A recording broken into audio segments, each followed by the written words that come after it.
नमस्कार, मी प्रशांत कृष्णाजी कोरे, किसान आघाडी अध्यक्ष, भारतीय जनता पक्ष, आमगाव शहर.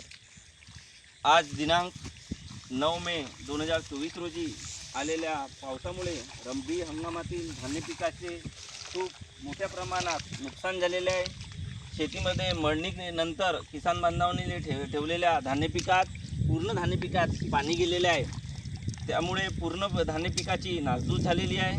आपण दुसरीकडे बघूया. कडे अशा एवढ्या प्रमाणात पूर्ण पाणी साचलेलं आहे.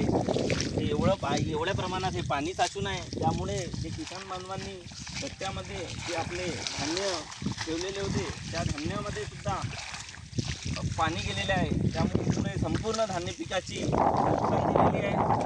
मी जी धान्य पिकाची नुकसान झालेली आहे ते शासनाला विनंती करतो की महाराष्ट्र शासनाने व केंद्र शासनाने तसेच येथील जनप्रतिनिधीने विशेष लक्ष द्यावे व सर्व शेतकरी बांधवांना हा जो धान्य पिकाचे नुकसान झाल्यामुळे आर्थिक अडचणींना सामोरे जावे लागणार आहे. त्यामुळे ज्या पिकाचे नुकसान झालेले आहे, शासनाला माझी विनंती आहे की त्वरित लवकरात लवकर भरपाई गोंदिया जिल्ह्यातील तसेच संपूर्ण जिथं पाऊस पडलेला आहे तिथल्या संपूर्ण शेतकरी बांधवांना भरपाई देण्यात यावी अशी शासनाला माझी हात जोडून नम्रपणे विनंती. धन्यवाद.